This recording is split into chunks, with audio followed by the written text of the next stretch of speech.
This is the Global Business Report here on Horizon News. We are crossing live to Marrakesh, Morocco for the Africa Investment Forum right now. We have a panel on renewable energy and natural capital as a catalyst to accelerate green growth in Africa. And we are hoping to raise about $500 million, number one, for project preparation and project development, with a view to catalyzing about $10 billion of investments, both equity and debt. And very quickly, what sort of take-up have you had? Because I've noticed that the bank often provides or offers quite interesting services, but the take-up, the buy-in is often lacking. What sort of take-up are you getting to this, what sounds like a very, very important, significant plan? I'll ask you to be just a bit patient, because we will be making the announcements at COP28 in about 3 weeks. But I can tell you we expect at least $200 to $300 million for purposes of project preparation and project development. And that will address the two challenges that my two predecessors have spoken about. Okay, Samuel, you deal in hydropower, don't you? Now, 70% of renewable energy in Africa today comes from hydropower, and there is significant further potential, isn't there, for hydropower? So how does the lay of the land look for you? Effectively, as a hydropower IPP, we see a great potential in Africa, and this is why we are exclusively focusing on this. We were talking about, so Miguel and Kevin were talking about bankability of project, and this is actually the major issue. And this is why, as we are IPP, but we also develop, construct, and operate those projects. The challenge is to properly develop those projects in order to make them bankable. And is the challenge primarily coming from the lack of infrastructure? I mean, that seems to be a common thread. Yeah, actually the challenge is that to develop a bankable project, there's many aspects to be taken care of. Like, for example, technical aspects. So you need to have a project that is able to produce properly. So this is also why at Hydroneo we have structured the company so the team. The technical team is internal to the company, and there's also a lot of environmental and social aspects that needs to be taken care of, and all these needs to be brought together and make a bankable project. We are in Burundi, for example. We are working on a project which is it's at financial close phase, and we are working with the African Development Bank on structuring the debt. I think we have properly technically structured the project, and now we are putting in place financial tools to make it viable. And thanks to the different instruments that you have put on the table, I'm talking about the PRG or the concessional funding, helping a lot, making the project viable. So there is challenges, but there is also solutions, and so we need to push to have more and more solutions like this to make it happen. Right. Okay, and Philip at the end. I can't see you, but I know you're here. You're in a very different position, aren't you? Because you're Nigeria LNG. Now, there is a consensus on the continent, at least, if not in the environmental lobby, that LNG is the transition fuel for the continent. There's going to be a huge exponential rise in demand. Can you cope? Thank you. Actually, we believe that natural gas is the key transition fuel for the world, not just for Africa. Nothing has highlighted it more than the Ukraine war. And it's evident that in order to have a relatively smooth transition to renewables, we need natural gas. Within Africa, of course, there's a lot of resource. So when we talk about natural capital, I see our natural gas resources as being part of that as well. And you started by asking about supply and demand and the gap in between, and I'll just play to that to where natural gas fits in as well. So my company, Nigeria LNG, supported the Nigerian government in its decade of gas aspiration. And what we realized was that to achieve that, you needed to understand the supply side, you needed to understand the demand side, but then you also needed to address not only infrastructure, which is where a lot of the conversation about bankability and so on comes in, but it's the commercial element as well. So structurally, there are many countries, Nigeria included, where subsidies have completely distorted the system and made it unworkable. And if you don't address the commercial aspects of that, whether it is by removing subsidies, but then also looking after the vulnerable populations or other models, then you're actually never going to manage to connect the supply and the demand. We believe that natural gas is going to help with, number one, the displacement of more polluting hydrocarbons, whether it is coal, oil, or biomass.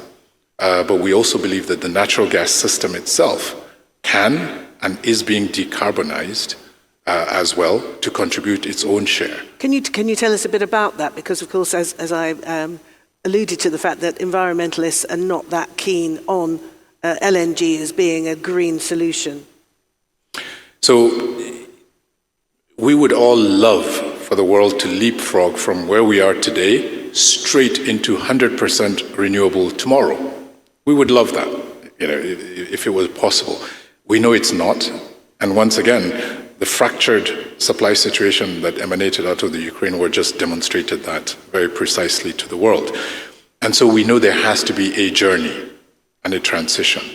In that, you have the choice to either continue with what we've traditionally used until they are replaced by renewables, or to actually use natural gas to accelerate the displacement of things like coal. If you want to displace the coal that is just used for power alone in the world, and particularly India and China, you would need to more than double the amount of natural gas that is in use today. That's the scope that natural gas has to take us to a cleaner level of emissions than where we are today. And ultimately, of course, and by the way, there are still those who believe that natural gas may also be a destination fuel. And many may argue, but if there are situations where renewables are fluctuating, and you will need some base load, that natural gas provides for, there are also some high-intensity uses, like furnaces, where renewables will never give you that level of energy generation that you need. And so natural gas steps in there as well. So there are many instances and situations where natural gas continues to play a key role within the energy transition. And just one last point is, you talked about population growth. And I think this is really important. If I take Nigeria as an example, in less than 30 years, Nigeria will be the third most populous country in the world after India and China, with about 400 million people. What energy is that population going to be using? It's not going to remain the 6%, Africa contribution range that we're talking about. Because not only will it increase as a result of the population, but the demands of each individual in that new population, that new generation, is going to be much higher than what it is today. Can the pace of development of renewables actually provide for that? Right, absolutely. So, James, you were nodding in agreement to some of the points that Philip made. Yeah, I think he made a couple of points that are crucial to keep in mind. And just to make them very tangible, the biggest driver of the reduction, the US has reduced the carbon intensity of its economy and the amount of carbon emitted from its energy grid by a massive factor over the last few years, purely because of the transition that Philip talked about, from coal towards natural gas. For countries with large fossil fuel legacy endowments, one of the only ways they can be in line with the Paris agreements is to move more and more to natural gas. And for Africa, if we have the natural gas, we should take advantage of that market opportunity. For some African countries, just to be clear, for some African countries, it may also make sense to use some of that natural gas for your own onshore use, but we need to also keep in mind that we have another resource that is actually unparalleled. The equation for African renewables is different from many other places for exactly the reason he alluded to, which is if I'm in Europe, I have to deal with, when I deploy my solar plant, I have to deal with the fact that for 3 months of the year, I'm getting substantially less yield than I would otherwise because of seasonality. In much of Africa, you don't have that problem. And so the amount of, the degree to which we can build up bankable, we can bank on a renewable base for our fleet is actually higher than the rest of the world. Now, what that allows us to do is stop thinking about financing our energy system purely for our current consumption or for our local consumption, and instead start saying, how is Africa more competitive? Part of the reason we're only 6% of global energy usage is we have a tiny proportion of global productive industry. But in a world of renewables, which are hard to move, it makes sense to be saying, how are we moving high energy industry from where it is today to places where you do have a high degree of green energy that's not being used? And at the same time, let's use our natural gas resources both to balance our grid, have dispatchable power when we need it, peaking and so on. But a lot of it is for export to generate the balance sheet that allows us to build out energy systems that will be around for 200 years. Can I ask you, Kevin, about the balance, if you like, the balance between addressing energy poverty now and casting forward, A, to net zero, B, to future energy demand on the continent and beyond? How is the bank approaching that? Okay, I think before I answer that question, I just want to complement what Philip and James have said. And I will say this, to put things into correct context. If you replace coal with natural gas, you are able to reduce emissions by 40%, period. If you replace HF4 or diesel by gas, you are able to reduce emissions by another 20%. So I think what we need to appreciate is that transition is not what we used to call in maths a step function. Transition takes place over a long period of time. And what we need in Africa, as James alluded, is to be able to optimize our generation mix, our energy mix. It has to, because there are instances that much as you'd like to have output and much as you may have capacity to generate, it is just not possible because, for example, there's no sunshine. Or if it's wind, there's no wind. I'll give you a real example. 3 weeks ago, we were here, and my team went to Wazizate, which is the largest concentrated solar power plant in the world that was developed by the bank, among other lenders. On this particular day, out of 510 megawatts of installed capacity, it was producing 0 because there was no sunshine. So I think the ability for gas to provide what I call flexible generation is a huge pull factor for the continued utilization of gas as a transition fuel. And that's why the bank is bold enough to say that, yes, we understand that we need to transition, but even when you talk about the word transition, it's actually a misnomer for Africa, because most of the Africans' contribution to emissions to date has only been 3%. So what are you transiting from? So for me, I prefer to use the word or the phrase that we will engage in or will embed a low carbon development trajectory.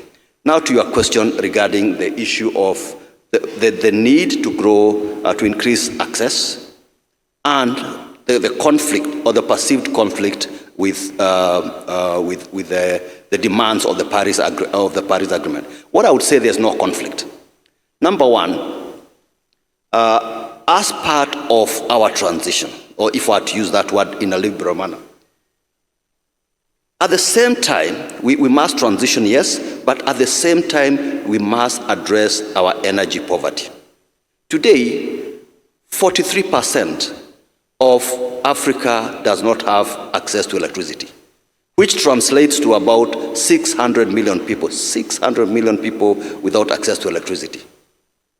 Not to mention what James also talked about, the low demand. So what we are trying to do is to make sure that we accelerate, we look for all the resources possible to accelerate that growth in energy access. And what, but the resources that are required are significant. And that's why we are, looking for every way of building large transformational projects that will address this issue. And beyond that, also investing in projects that actually result in connections to electricity consumers. For example, in Kenya, the bank has been involved in what we call the last mile rural electrification project, which has actually enabled Kenya to grow from 30% of electricity access 10 years ago to more than 75% this year. And this is something that I've actually been, I was in Angola about 2 weeks ago. I was in Brazzaville, Congo-Brazzaville, and this is what I'm saying, is that we must try and address the people without access to electricity, and not also forget the people who do not have access to clean cooking. And the beauty is we have tremendous amounts of renewable energy that can underpin that trajectory of low carbon development trajectory. For example, just solar alone, Africa accounts for up to 60% of what we call quality solar potential on the globally. And we have only harnessed less than 1%. So we have the energy, the renewable energy, to be able to help us increase access to electricity. But lastly, but it's not all grid connected. We must also address the issue of the geographical coverage of the continent. It's huge, and therefore to be able to access more interspersed parts of the population, you must use what we call distributed renewable energies. And that means solar mini-grids as well as standalone home systems. That's the only way, and we expect that by 2030, through mini-grids and solar home systems, we should be able to provide electricity to another maybe 50% of the population that would otherwise not have accessed electricity. And Miguel, this sounds like this is an enormous potential area of investment. Well, it is indeed. And if you look historically, other regions in the world, it has taken long, it has taken basically government money over decades or centuries. We don't have the privilege of waiting that long. So we have to tap into non-government sources of capital. There is no other way, I believe. Technology is helping. These mini-grids, this distributed power is the solution. But let me focus on the access to capital element here, because it's honestly where I can contribute more to this discussion. And access to capital is allowing capital to get the returns. And there are enormous and great case studies in Africa, and we just need to have a replication of those for two reasons. One, because those projects, and I will give you one very specific example to make it more visible, those projects will bring the macroeconomic stability that will allow for the returns to be provided to the investors. That's very, very important. And second, it will create the confidence for investors to come, and it shows how it is possible. And let me give you one example. We've been talking about Nigeria, gas in Nigeria. There's one company in Nigeria called Indorama. They have set up facilities in the Delta region, which is not an easy place to operate, but they have done it very successfully, and the gas, rather than being flared, is being used for plastics and for fertilizer. that company is nowadays probably in the top 5% in terms of efficiency when it comes to producing fertilizers in the world. So it is possible to be done. And the lesson here is, if we can use the resources rather than flaring the gas, someone came in and did this. If we can have more of these situations, we will create the right environment to attract capital. And so it is possible. There is one element that maybe I come back later on, which is governance, because that's also a very important element in terms of attracting capital. It's not only producing the returns, but it's making sure that the returns are properly shared. But I'll come to that later on. All right, Samuel, I was going to ask you then about your journey, because you've got a successful project that has reached completion in Rwanda, I believe. Tell us about that. Tell us about the challenges that you encountered along the way. Yeah, indeed.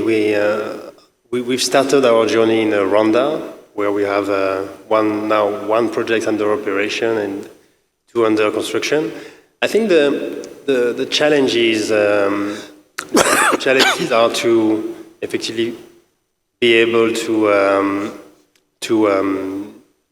effectively structure the project from a technical perspective, but also to convince governments, and especially when we talk about tariff and PPAs. Most of the challenge is, in many cases, the government are not really have no incentive to go for renewable energies, because they find that they have cheaper solution with energy solution like fuel or thing like this, and so it's pretty hard to convince them only with the environmental argument. So that's one of the challenge. I would also say, more generally, we are talking about the problem of energy, talking about production of electricity, but the real problem, Kevin, we're talking about 600 million Africans without access to electricity, which is huge. And the main problem is not the production, but it's actually the transmission of the electricity. Because when you look closer, for example, in Kenya, or in Uganda, they are even in Rwanda, government is saying they are in overcapacity of production, and still they have people that are not connected. And the issue is not production, but it's transmission. And we don't really have a business model, a reliable business model for promoting the transmission of the electricity. And that's a very big challenge. So if you don't have a way to transport the electricity, you don't really need a production unit. And that's I would say, one of the biggest challenge. I find it astonishing that at this stage in the game that you're still telling me that there are governments that need persuading. They're not already on the page towards renewables, knowing that by 2050 we're supposed to be cutting our emissions to zero. I'm amazed to hear that. Yeah, but look, you know. I would say it's understandable. You have those countries, they have a big need for electricity, but to sustain primary needs, like we're talking about providing, schools, hospitals with electricity. So when you have like such problem, you go for, you need to be pragmatic, and if implementing renewable energy is more expensive than other solutions, you would go for other solutions. So we have to put in place systems where they have incentive to go for renewable energy. And I think this is what we are trying to do, but obviously we need to do more. James, you want to come in on that? I just wanted to make the point that I think that analysis is correct up to a point. I think if there's a partial awareness here. People think they're being pragmatic, but they're only being pragmatic if you assume that the 90% reduction in the cost of blended solar plus storage, for example, taking one, that has happened over the last 10 years. So to deliver the same amount of power of solar plus storage now costs 10% of what it did 12, 13 years ago. Right. It only makes sense to be saying fossil fuel anchored energy grids make sense for the long term if you assume that it was only for these 13 years and now we're going to stop that reduction. Because you need to be building projects that can withstand another 90% fall over the next 15 years. Right, in the cost of your competing power source. And so I do think that we need to educate our decision makers more about what are the trends here and how do you make decisions when energy has moved from being a commodity-based business to being a technology-based business where you're seeing a predictable reduction in cost over time, which means your competition for energy on the grid is going to be a lot cheaper in the future if you're locking yourself to buying a fuel. That sounds like another job for you, Kevin. To educate the decision makers so that they understand exactly what they're dealing with? No, the truth is first of all, we need to be worried or to be concerned about the energy mix. Because I do believe that most of our member countries do understand these principles. But what they may lack is the capacity to or they need to supplement the capacity when it comes to system planning. And that's why, as a bank, as part of our advocacy work, we spend quite a bit of time in ensuring that governments understand how to develop or to generate what I would call optimal energy mixes. Because if you look at the various sources of energy, generation, there are different sources of energy to perform different duty. If you're in a country that has geothermal, that has huge hydro, that will be your source of what you call baseload. And so the same applies to gas and even coal where it is. Then you worry about how do you meet when the demand is coming up, what we call mid-merit. And there you look at maybe gas plays that role, maybe hydro that has storage can play that role, and of course I said gas. Then picking, that's something different. And when you are looking at solar, if you are looking at wind, these are what you call intermittent sources of generation. For solar, they should be for maybe 6 to 8 hours a day during the day. So that cannot provide your peaking demand. But what about storage? I mean, surely there is a system of storage yes, for solar. Currently, and you're right, we are looking at storage in a big way. And if you ask me, the next big thing, as far as power generation is concerned, will be developing cost-competitive battery energy storage systems or other sources of storage. Because right now, it is not cost competitive. And where you try to introduce battery energy storage, you must also come in with significant amounts of concessionary funding and grant funding in order to make it reasonable. So battery storage becomes important in order to ensure, and I say this, the storage systems that you allude to are very important in enabling greater integration of additional renewables. Because without that, there will be no stability and they will not provide what we call frequency support to the power systems. So I think there's a lot of education that we need to do, and I guarantee you we are up to it and we are doing it. And because it's important that people appreciate that we have to ensure that we have to optimal mix. But most importantly also, one thing that few people talk about is the issue of efficiency of operations. Over the last 3 weeks, I've visited different countries, and each of them has system losses of 50%. Now, if you are producing something and you're losing 50%, there's no chance in hell that you can run a viable sector or utility. So those are things that we are working with the governments to ensure there's efficiency, and we ensure that there is proper there's proper capacity as far as planning of the power systems are concerned. Thank you.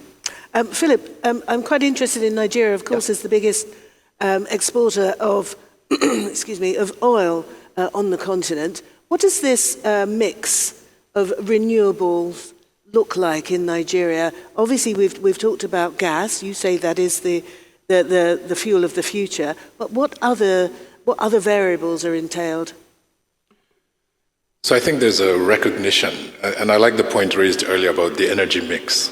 It's really important, and I think that when we look at Africa as a whole, we need to look at an African solution, and even within that, different countries will have different solutions based on what are their natural attributes, what natural capital do they have, vis-a-vis others, and so the solutions will be different. If you take Nigeria, indeed, huge oil producer, not as much perhaps as it should be producing, but there's a recognition that there's a limit to when this will continue, and hence the government's focus on the decade of gas. And the idea was that between 2021 and 2030, the focus would be on unlocking gas in anticipation for when oil would go into decline from a demand side, not necessarily from a production side, right, but from a demand side globally, to when gas then really begins to peak in the transition as we discussed earlier. And so, I come back to the interplay between hydrocarbons as well as renewables. And I think a great example was given of the visit to the solar farm here in Morocco, our host country, leading the rest of Africa, right, where solar is concerned. But despite that, because they recognize the point about the energy mix, they're in discussions with Nigeria about a gas pipeline. So a subsea pipeline that will run from Nigeria to Morocco to supply gas, because they recognize that that balance is needed in the mix. Now, let me give you an example of the flip side, and not in Africa, but LNG Canada, which is currently under construction, will turn out to be, from an emissions point of view, the cleanest LNG facility in the world when it starts operation. One of the key reasons, and there are a number of them, but one of the key reasons is because their power is going to be 80% derived from hydro. So this is the point about even LNG operations decarbonizing, right? Again, using renewables. And so that interplay is something that we need to understand and apply in terms of our energy mix as we look at the continent. So let me give you, another example that we are involved in as Nigeria LNG. Aside from LNG, we also produce butane and propane, so LPG, right? We took a decision 2 years ago that we would send all of our production into the domestic market. And it wasn't because we make a higher profit there. Actually, contrary. It's because we believe that as part of the sustainability aspect of our vision, which is to be a globally competitive LNG business that's helping to build a better Nigeria, we need to displace as quickly as possible the firewood and the biomass that's killing 94,000 Nigerians every year, mostly women and children, because of exposure to indoor air pollution. And beyond just cooking, Indorama, the company that was given by Miguel as an example, is also our customer for propane. And so we are contributing to decarbonizing the energy system itself through the use of these other products that we generate. And so, to your question, I believe that while it's not probably operating where it would like to be, Nigeria is an example of that transition in play. Now, There's a lot of scaling that needs to be done. There's a lot that needs to be unlocked across the value chain for each of these in order to scale it up, and a lot of work. But I think that there is at least an understanding that's beginning. It sounds as though there's, excuse me, there's an enormous amount of positive developments going on. Miguel, what are investors looking for? It's very simple, right? It's returns and it's sustainability of returns. I think, unfortunately, and if I look into where I spend most of my time, which is in the public markets, both debt and equity, the recent history, and in particular in equity, the recent history in Africa is not brilliant. In fact, I believe the worst performance of an IPO over the last many decades anywhere in the world just happened primarily in Africa with a recent IPO that is now, 3 months after the IPO, is 85% down. So this is exactly what we don't need. This is exactly what investors don't want, is this level of risk, level of unpredictability, level of uncertainty, and failed promises. But we do have good stories. We do have good stories in the public markets, and we just need more of those. And so to my earlier point, it's very important to have the business proposition. It's very important to have the supply demand. It's very important to have the bankability around any project. But it is also very important to have the right governance that ensures that what is supposed to be delivered is delivered. And I cannot be, no one can be satisfied what we have seen more recently in the continent. So let's just make sure that things are properly done. And no, you have Nigeria LNG here is a great story of a public company, state-owned company teaming up with international investors. It's very possible to do. I've quoted Indoram, it's a 100% private company. There are many, many situations. We have just done a transaction this year in a company called Lekela, and it's probably the largest renewable company out of Africa. It was all private money. There was no government money into that company ever. And that company got sold for close to $1 billion. And again, it was sold to a consortium of investors, some African, some outside Africa. Again, that's a great model to follow. One of the sponsors of this event was one of the investors, AFC. So it's very clear, very well known, very well tested what needs to happen. We just need to for it to happen more often than what we are currently seeing. This is a perennial problem, isn't it? It's about this, the negative perceptions about the continent in general, and governance is an issue that is clearly paramount at this particular time. Let me just make please. one very quick comment. I also used to say that there is a perception issue. There's definitely a perception issue, but it's not only perception, unfortunately. Sad to say. All right, I'm afraid I have to throw that one back at you, Kevin, because you represent the African Development Bank, and perceptions and reality, unfortunately, are not terribly positive, and this is having a hindering effect on foreign investment. Thank you. I'll start by saying that the operative word here is perception. Because as President Adesina said on Wednesday when opening the sessions, that Moody's Analytics did carry out a survey of the default rate on the globally, and Africa actually performed very well. So the issue of perception remains a very significant consideration. And the risk here is that when you look at, yes, the numbers, you would say there is a definite challenge, because if you look at over the last 2 decades, especially on renewable energy, Africa has only been able to attract 2% of global renewable energy investments. So definitely, there is something that we need to do.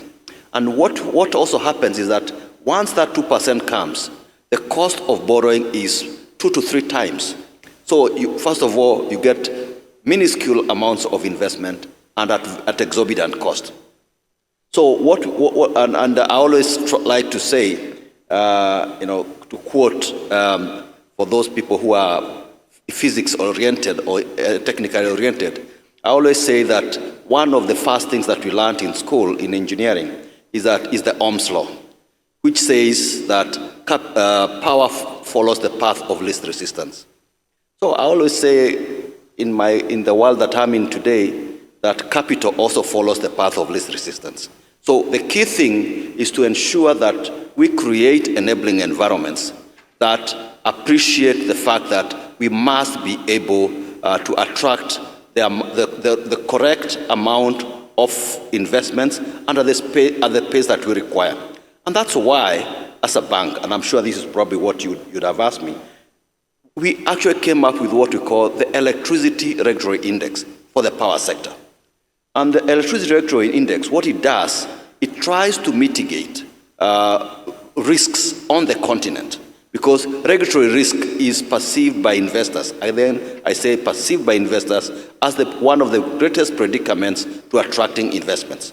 So the Electricity Regulatory Index, what it does, it compares regulatory environments between countries and tries to match that or to benchmark that against international best practice. And this we started in 2018, and I'm very proud to say that today, this construct has actually been even adopted by the World Bank, and we've helped them create what is called a Global Electricity Regulatory Index to try and reduce this. The other thing that we are trying to do is also to acknowledge where we are as a continent and come up with products that will significantly crowd in the private sector. So for example, we have what we call the Sustainable Energy Fund for Africa, which is more than $500 million of donor money that we use, number one, to try and create enabling environments in the countries in which we operate. Thank you. And James, you, as I understand it, you actually helped to create climate-smart businesses. How does the issue of governance and the lack thereof affect your side of the business? Because I had a quick look before we came out today, and of the 83 or so unicorns regarding in this sector, there's none that's African. They're all American, Chinese, and a few Europeans. So two things. One is that picture is actually about to change quite quickly. There's a number of fast-growing African companies, including some that we're involved in, and I'll talk about some of those just to really twist this. And the second thing is, in a lot of the climate competitiveness space, I don't know that governance has a role, and in a lot of cases, the good news is some African governments are making the right calls. And are starting to lean forward in the right way. So I'm not sure I want to start the conversation from a place of apologia about Africa, because sometimes I think we're the authors of our own doom. We're just like, we're so corrupt, we're so terrible, it's so hard. Good things are happening. To make it but there's also opportunity being left on the table. So let me start with what's working well. We got involved relatively early with a company called Cocoa Networks. We're partnering with them now to take their bioethanol-based cooking technology to multiple countries, starting with Rwanda. They've gone in 5 years from a standing start to about 1 million, soon to be 1.5 million households in Kenya alone. 30% of all cooking in Nairobi now is done with bioethanol sourced from ATMs. It's the cleanest indoor cooking solution other than electricity, because all you get are carbon dioxide and water as the emissions when you burn ethanol. Clean, safe, something that consumers love. The adoption curve has been crazy, and it's great for the climate. They're generating some of the highest quality carbon credits in the world. So helping that business go to multiple countries is a fantastic way to both lower emissions, improve consumer experience, and begin to create new industries. So for example, a demand for domestic ethanol that can drive revenues to farmers and so on. And we're partnering with them in Rwanda. where I think in the last few weeks we've seen like thousands of stoves just flying off. You literally can't stock them fast enough, and we haven't even formally launched into the market yet. So that's an exciting story. That's a company that's already worth hundreds of millions of dollars. Again, like I said, almost a standing start 5 years ago.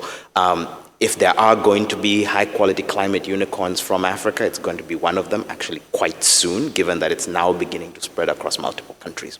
So that's one example of success. Another area where we're seeing real potential is taking, because that's clean cooking, it's directly applicable to mass households and so on. We've talked about that. But what about the far end? When we talk about climate tech, some of the most exciting climate unicorns, companies like Climeworks in the direct air capture sector, they've raised about $600 million on a multi-billion-dollar valuation, and what they're doing is direct air capture and taking carbon dioxide that they capture in the air and injecting it into the ground as a durable, permanent removal. They started doing this in Iceland. They're now about to do it in the US with the Inflation Reduction Act. It turns out the best single geology and geography in the world for them to operate is the East African Rift. So what we've done is we've created a company, Great Carbon Valley, to say, let's solve all of the problems that lead to them not looking at the East African Rift. And they've said, if you can solve these things, we will come. The process, though, is now we need to work with government, with local communities, with local business to create the enabling conditions to leapfrog to being a leader in a new technology where we're not a late adopter. The most advanced place in the world has only been doing this for 6 years. So we get our young people at the starting line at the same time as other people in what's going to be a multi-$100 billion industry over the next 30 years. Let me interject there, because I'm hearing so many interesting, exciting developments, and we don't know anything about them. I put it to you, all of you on the panel, why do we not know of the positive developments that you guys are all involved in? We know nothing about them, and that could possibly help counter the negative perception that generally Africa is working under. But I'll put the challenge right back to you. You began the question not by asking what's happening on the continent, but by asking, well, given the corruption and so on and the bad governance, why isn't anything happening? Like I said, we are the authors of the negative spin of our own story. We need to start looking. The stories are out there. They've been covered. We need to start looking for them and amplifying them and recognizing that we haven't done everything yet. We're not yet at the finish line. We're going to need to get a lot of things in terms of policy and structure right so that these companies continue to grow. And we also need to think big. There's a very simple opportunity in things like, we talk about the need for bankable energy demand. We are leaving 45 gigawatts of high quality electricity demand in West Africa on the table because we export 25% of the world's bauxite unprocessed, right? Yeah. If we just took what Gabon has been doing with their timber and said, you know what, by year X, no raw metal will leave our continent, because we have high-quality renewables untapped here, it would, A, benefit the world, just processing Africa's bauxite on continent. And I know there's a lot of practical reasons why that would be difficult. But if we solve those practical reasons, it would reduce global industrial carbon emissions by 1%.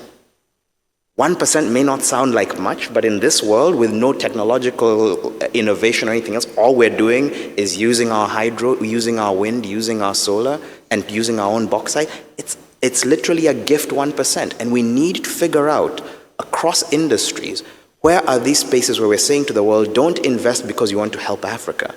You're trying to decarbonize, and the way to decarbonize is increase Africa's share of global industry. Absolutely. Miguel, let me come back to you then. Natural capital. We were just wondering exactly what that phrase means. What does that apply to in the context of this conversation? Does it refer to human capital, for instance? Within 20 odd years, 1 in 4 of the global population is going to be an African. So there is definite value to be added there. There's definitely potential, isn't there, on the continent outside of its natural resources? Oh, definitely. I would say natural resources can be human capital. Again, there is no shortage of that. I always say that in Africa, every company I have dealt with, there is a premium to that company because the way they have done things in a relatively less conducive environment than anywhere else clearly requires a premium Unfortunately, there's a discount, which is a macro discount, as I've mentioned before. So that's a different debate. But clearly, at the micro level, what is in supply is absolutely amazing. The entrepreneurial or the entrepreneurship that you see in countries like Nigeria, for example, I don't think you see that anywhere else in the world. Unfortunately, a lot of that gets lost, but we have been discussing that. And I do believe that if we have the right, as I mentioned, the right governance, the right macro, or at least a neutral macro management of the economies, capital will come in. And capital will come in for one very simple reason. And to the point made before, the world is actually long in capital, but is short on growth. And Africa is exactly the other way around. So we just need to bring these worlds together. Africa is very long on growth opportunities, but it's very short on capital. And if we manage to bring these two together, and we have discussed a few issues here, it will happen. There's plenty of good stories. We just need to learn in a humble way with the mistakes. And let me just make one comment here. Some of the mistakes that we say, okay, these mistakes happen in Africa, they were actually not done by Africans, right? But the way they get sold and the way investors look at it is happening in Africa. And that's where the perception element is very, very important. But the capital is there, the opportunity is there. And if Africa improves the productivity levels in different elements of the chain, is actually the continent that can contribute more to the global scene. So I'm still positive. Maybe I was at least as positive as I am now 10 years ago. So 10 years ago, I thought I would be in a better place 10 years later. But I can still see lots of opportunities and lots of people doing the right thing. We just need a bit more of that. All right, let's get some more optimism then, I'm hoping, from Samuel. Samuel, what are your plans? What are you up to on the continent? Well, the plan for us as a developer is to contribute filling this gap. And so we put all our energy to develop more and more projects, medium size. We truly believe that the solution we are providing really fit the need. And what we think is a successful project is a project that is well integrated in the surroundings.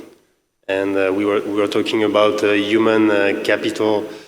And so, as I was saying, we only develop very low impact on environment projects, as we are exclusively using the run-of-river technology. It's and in the same philosophy, we like the project to be very well integrated in a surrounding, and we also we're quite ambitious on developing social projects, social initiatives. And for each energy project that we are putting in place, we also develop a bunch of social projects on the side.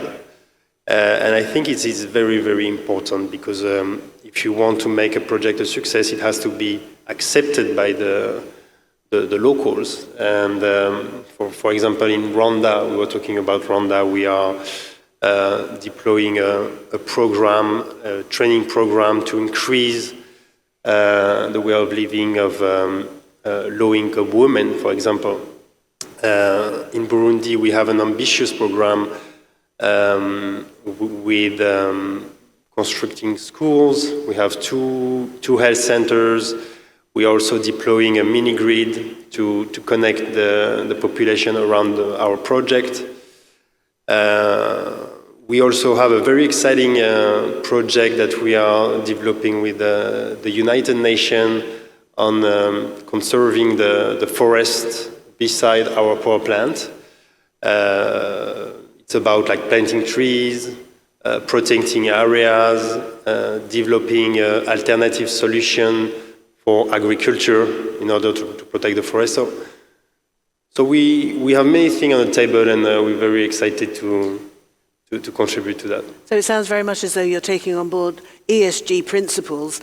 Does that prove to be difficult? Does it add a layer of difficulty to any project when you are incorporating environmental, social and governance issues?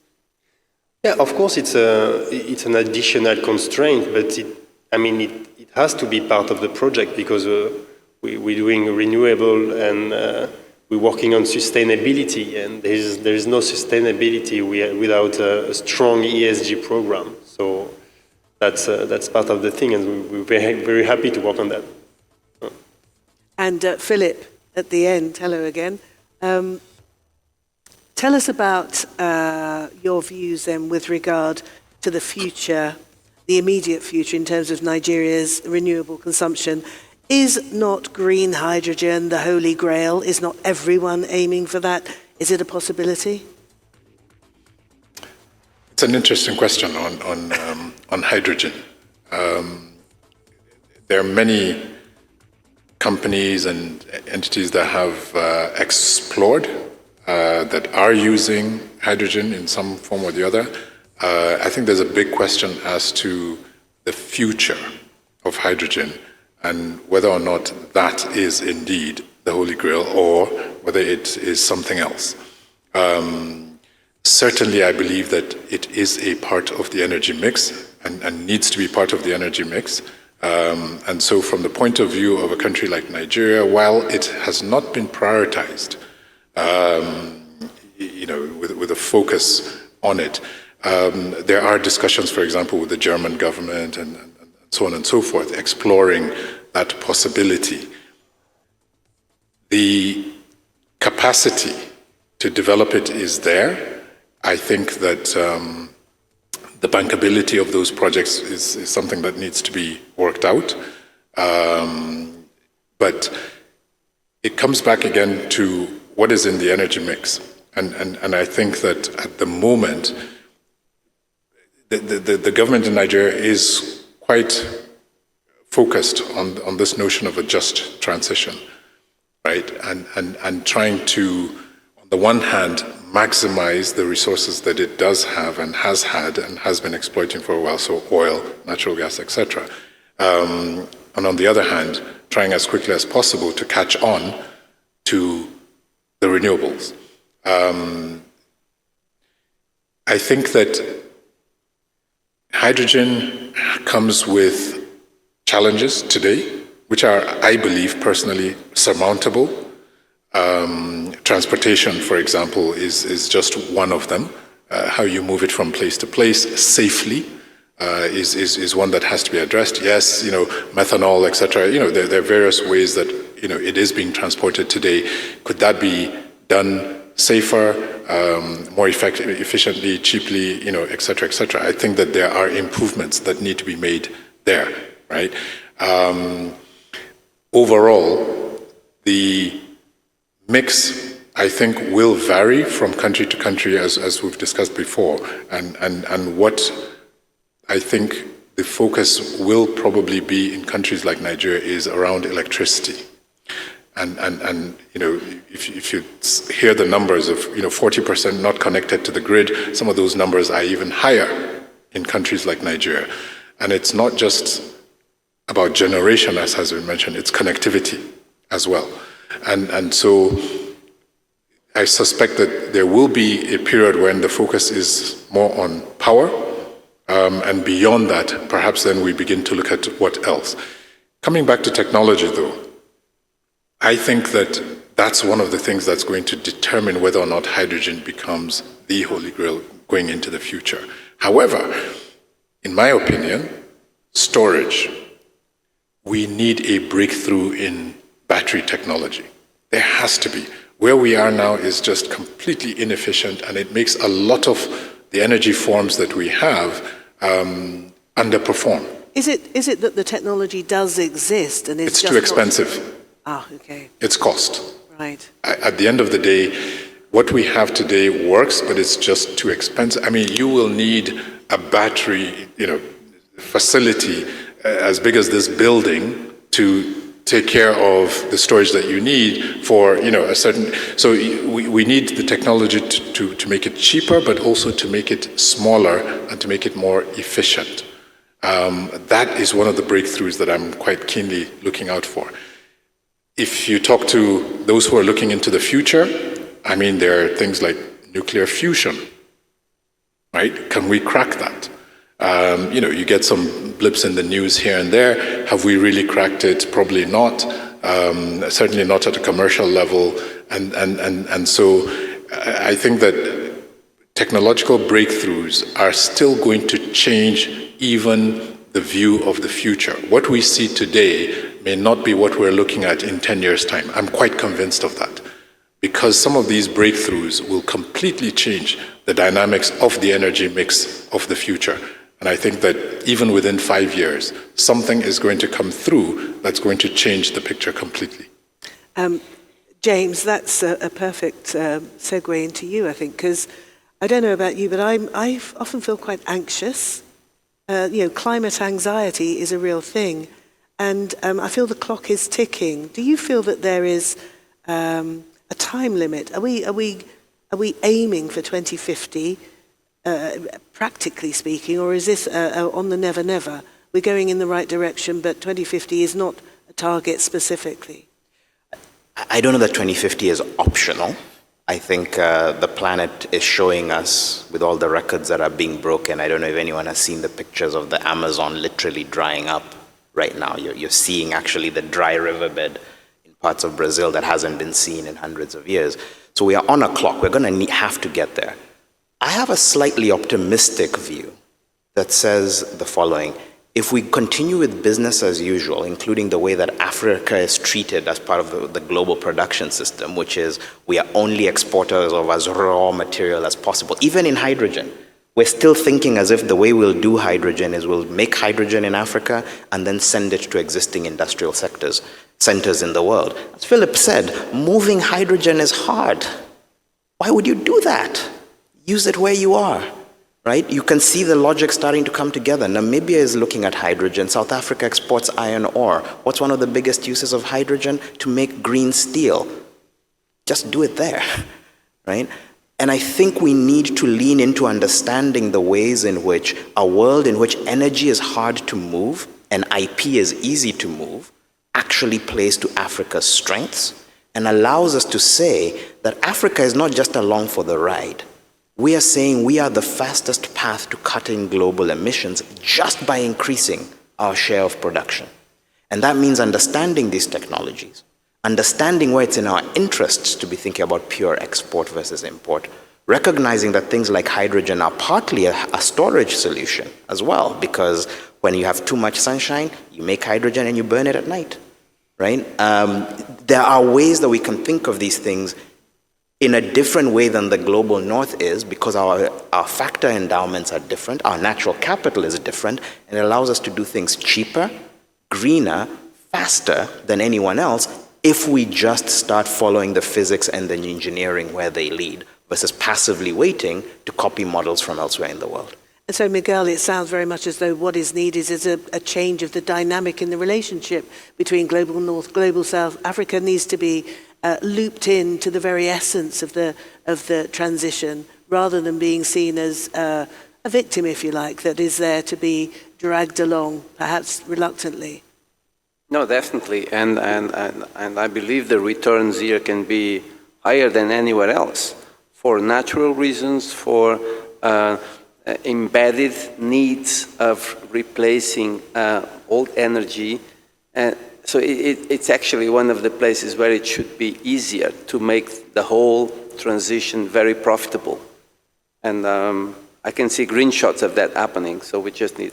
And part of this revamp, if you like, of the relationship often includes certainly people like William Ruto, your president, calling for a change to the structure of debt, the level of indebtedness carried by most African countries mean that they just don't have the wriggle room, do they?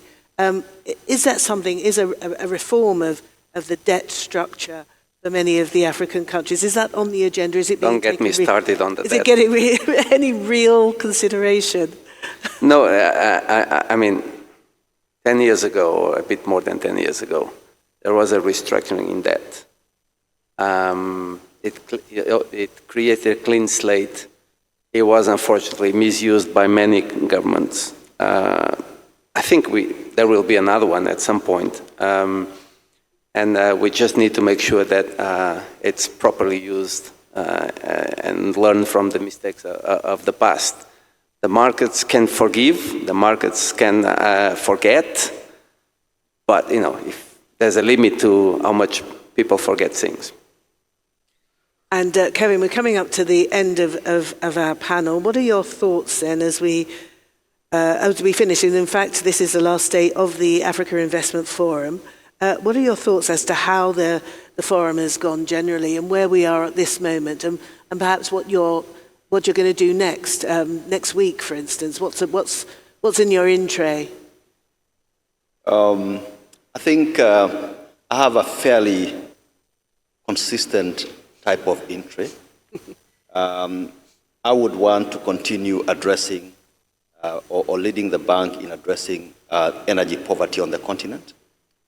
And the one thing that I've heard significantly in this particular Africa Investment Forum is the need to see how we can go up the value chain when it comes to green minerals.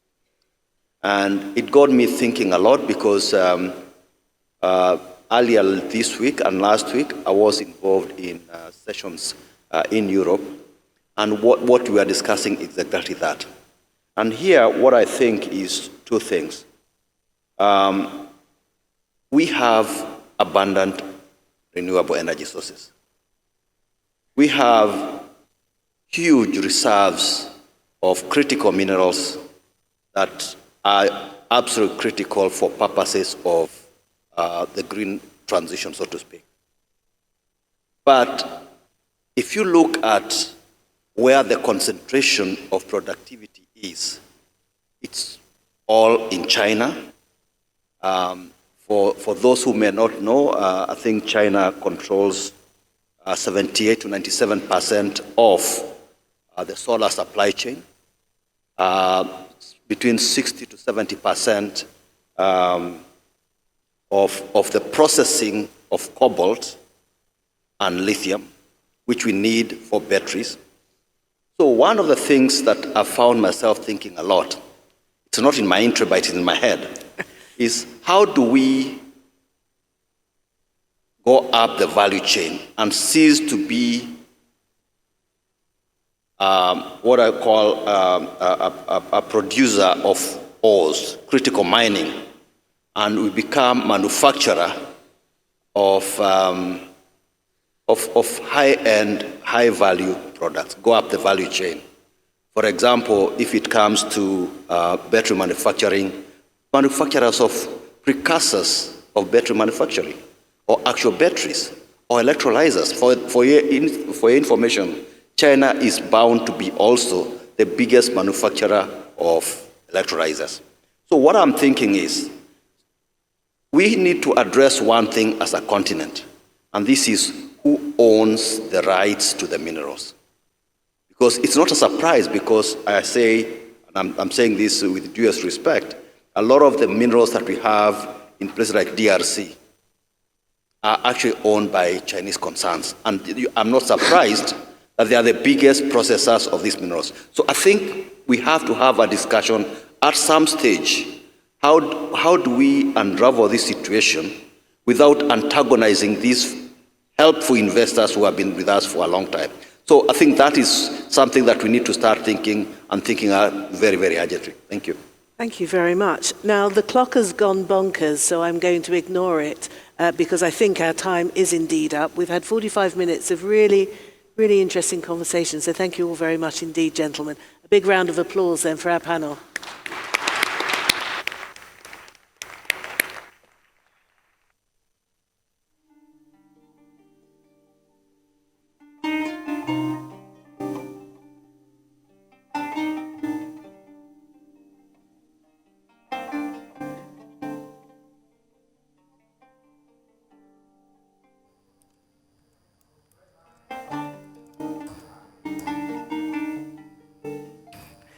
You're currently watching day 3 of the Africa Investment Forum, which is also the final day when we've just been watching the panel titled Renewable Energy and Natural Capital, Accelerating Green Growth.